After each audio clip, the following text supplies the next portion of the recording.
सोचिए, रात के 2:30 बजे ट्रक का इंजन धड़धड़ा रहा है। हेडलाइट्स अंधेरे हाईवे को चीरते हुए आगे बढ़ रही है और अचानक सड़क के बीचों बीच सफ़ेद साड़ी में एक औरत खड़ी मिलती है। चेहरा दिखाई नहीं देता, बस बाल चेहरे पर बिखरे हुए। और जब ड्राइवर ब्रेक मारकर नीचे उतरता है तो पता चलता है कि औरत के पैर उल्टे हैं। दोस्तों, आज मैं आपको एक ऐसी घटना सुनाने जा रहा हूँ जो सुनने में भले ही किसी फिल्म जैसी लगे, लेकिन कहा जाता है कि वाकई भारत में हुई थी। ये कहानी है एक ट्रक ड्राइवर की जो अपने परिवार के लिए दिन रात मेहनत करता था, लंबे लंबे सफ़र करता था। ट्रक ड्राइवर की ज़िंदगी आसान नहीं होती। दिन में तपती धूप, रात में सुनसान सड़कें और नींद से जूझते हुए सफ़र। लेकिन उस ड्राइवर ने कभी सोचा नहीं था कि एक दिन उसकी ज़िंदगी का सबसे डरावना अनुभव उसे उत्तर प्रदेश के एक सुनसान हाईवे पर मिलेगा। कहानी की शुरुआत होती है साल 2012 से। सर्दियों का महीना था और ट्रक ड्राइवर जिसका नाम महेश था, उसे कानपुर से इलाहाबाद तक माल पहुंचाने का काम मिला। रात का वक्त था क्योंकि दिन में ट्रैफिक बहुत होता था और ज़्यादातर ट्रक ड्राइवर रात के सफ़र को आसान मानते हैं। महेश ने ट्रक स्टार्ट किया, बीड़ी सुलगाई और चल पड़ा। रात करीब 11 बजे की थी। हाईवे पर ज़्यादा गाड़ियां नहीं थी, बस कभी कभी कोई ट्रक या बस आकर निकल जाती। ठंडी हवाएं चल रही थी और रेडियो पर पुराने गाने बज रहे थे। लेकिन दोस्तों, जैसे जैसे रात घर आती गई, माहौल अजीब सा होने लगा। रास्ते में जब भी गांव आता तो सड़क के किनारे जलती हुई लकड़ियों की आग दिखती, जहां लोग ठंड से बचने के लिए बैठे रहते। लेकिन जैसे ही गांव खत्म होता और सड़क सुनसान हो जाती, अंधेरा इतना घना लगता कि हेडलाइट्स भी नाकाफी लगती। करीब 2:30 बजे जब महेश अपने ट्रक को एक लंबे सुनसान हाईवे पर दौड़ा रहा था, तभी उसे आगे सड़क पर कुछ सफ़ेद सा दिखा। पहले तो उसे लगा शायद कोई कपड़े का टुकड़ा है या फिर सड़क पर पड़ा पॉलीथीन। लेकिन जैसे जैसे ट्रक पास पहुंचा, उसकी आंखें फटी रह गई। सड़क के बीचों बीच सफ़ेद साड़ी पहने हुई एक औरत खड़ी थी। उसका चेहरा पूरी तरह झुका हुआ था, बाल बिखरे हुए और शरीर एकदम स्थिर। महेश ने तुरंत ब्रेक मारा और ट्रक चीखती हुई आवाज़ के साथ रुक गया। ट्रक से उतरकर उसने टॉर्च जलाई, लेकिन जब रोशनी उस औरत पर पड़ी तो उसका दिल धक से रह गया। वो औरत वही खड़ी थी, मगर उसके पैर उल्टे थे। उस वक्त तक महेश को लगा कि शायद उसकी आंखें धोखा दे रही है। उसने जोर से आंखें मली, लेकिन सच्चाई वही थी। और तभी वो औरत धीरे धीरे उसकी तरफ बढ़ने लगी। महेश घबरा गया। वो वापस ट्रक में चढ़ा और तेजी से इंजन स्टार्ट किया। ट्रक आगे बढ़ाने की कोशिश की, लेकिन गाड़ी बार बार बंद हो रही थी, जैसे किसी ने इंजन को जकड़ लिया हो। उसके माथे पर पसीना आ गया और तभी उसने पीछे शीशे में देखा। वो औरत अब ट्रक की खिड़की के बिल्कुल पास खड़ी थी और बिना चेहरा उठाए खिड़की पर हाथ मार रही थी। दोस्तों सोचिए, आधी रात का समय, सड़क पर कोई नहीं और ट्रक की खिड़की पर एक औरत अपने उल्टे पैरों के साथ खड़ी हो, बिना चेहरा उठाए, बस धीरे धीरे खिड़की पर थपथपा रही हो। महेश का कलेजा डर से बाहर आने ही वाला था। उसने किसी तरह हिम्मत जुटाई और इंजन को बार बार स्टार्ट करने लगा। तीसरी कोशिश में गाड़ी स्टार्ट हुई और उसने तुरंत गियर डालकर ट्रक को आगे बढ़ा दिया। ट्रक तेजी से दौड़ रहा था, लेकिन महेश की हालत बहुत ज़्यादा ख़राब थी। उसकी नज़र बार बार शीशे में जाती और दोस्तों, जो उसने देखा, उसने उसके पैरों तले ज़मीन खींच ली। औरत अब ट्रक के पीछे दौड़ रही थी, हाँ, सफ़ेद साड़ी में, खुले बालों के साथ, और उसके उल्टे पैर ज़मीन को छू भी नहीं रहे थे। वो हवा में उछलती हुई किसी जानवर की तरह ट्रक का पीछा कर रही थी। महेश ने जोर से हॉर्न बजाना शुरू किया ताकि शायद आसपास कोई मदद कर दे, लेकिन हाईवे एकदम वीरान था। सिर्फ उसका ट्रक, इंजन की आवाज़ और उस औरत की खौफनाक चीखें। करीब 5 किलोमीटर तक वो पीछा करती रही और अचानक जैसे आई थी वैसे ही गायब हो गई। महेश का ट्रक जैसे जैसे एक ढाबे तक पहुंचा। ढाबा छोटा सा था, जहां कुछ ट्रक ड्राइवर और मजदूर चाय पी रहे थे। वो तुरंत ट्रक रोक कर नीचे उतरा। उसका चेहरा पसीने से भीगा हुआ था और हाथ कांप रहे थे। ढाबे वाले ने देखा और पूछा, क्या हुआ भाई, चेहरा क्यों पीला पड़ गया है? कहीं रास्ते में कुछ दिख गया क्या? महेश हाँफते हुए बोला, हाँ, मैंने एक औरत देखी, सफ़ेद साड़ी में, उल्टे पैर, मेरा ट्रक रोकने की कोशिश कर रही थी। ये सुनते ही वहाँ बैठे सब लोग चुप हो गए। कुछ ने नजरें झुका ली और कुछ एक दूसरे का चेहरा देखने लगे। फिर ढाबे वाला धीमी आवाज में बोला, लगता है तूने उस चुड़ैल को देख लिया। महेश चौंक गया। चुड़ैल? कौन?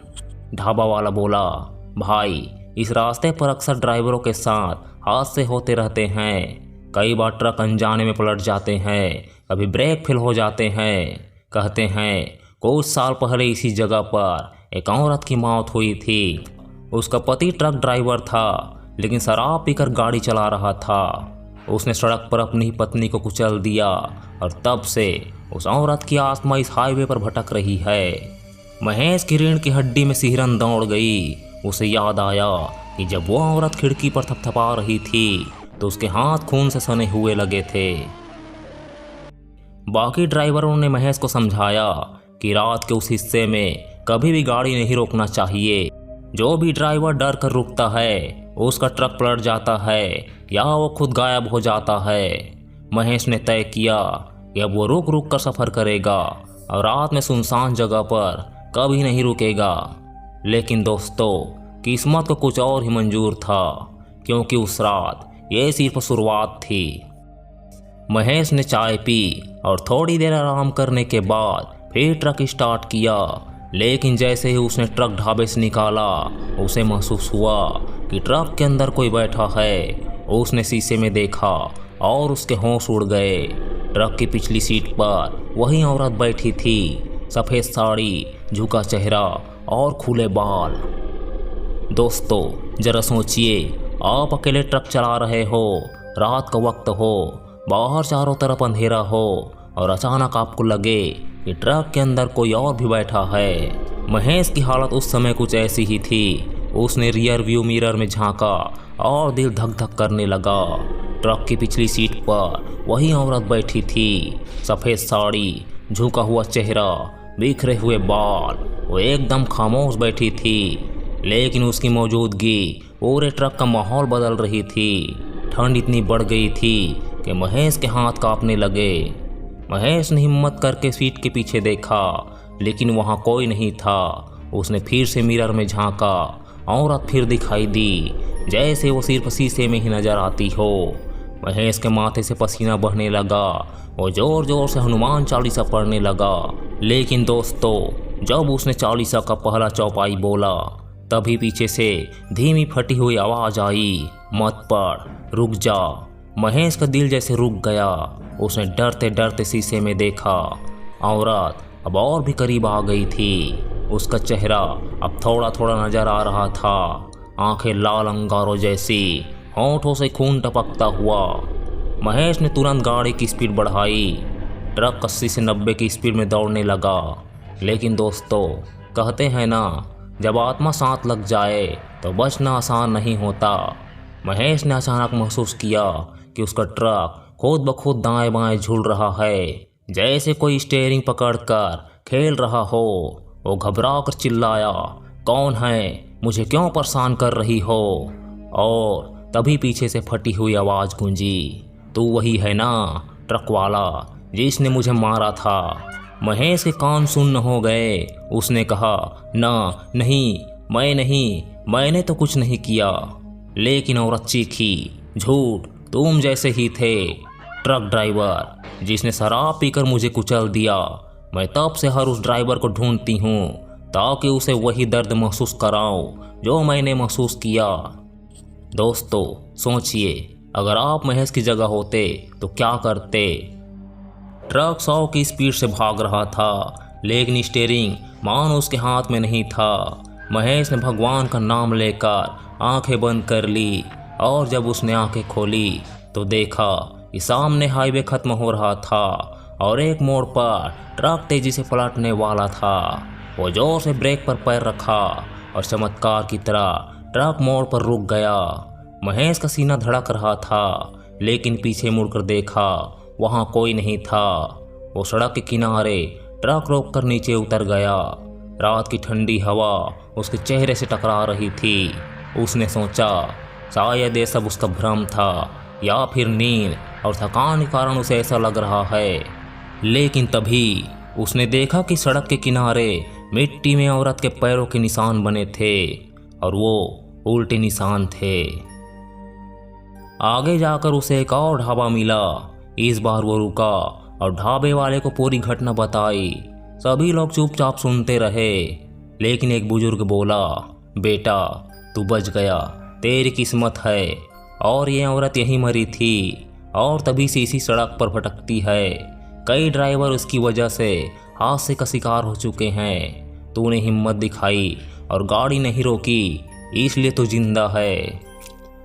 महेश ने उस दिन कसम खाई कि वो अब कभी इस रास्ते पर अकेले सफ़र नहीं करेगा।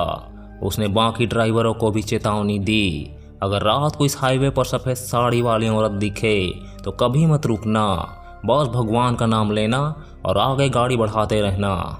दोस्तों, ये घटना सुनने में चाहे कितनी भी अजीब लगे, लेकिन ट्रक ड्राइवरों के बीच ये किस्सा आज भी चर्चा में है। कहते हैं जिसने भी उस औरत को देखा उसकी ज़िंदगी हमेशा के लिए बदल गई। तो अगली बार अगर आप रात को किसी सुनसान हाईवे पर अकेले गाड़ी चला रहे हो और अचानक कोई सफ़ेद साड़ी वाली औरत सामने दिख जाए तो याद रखिए, कभी मत रुकिए।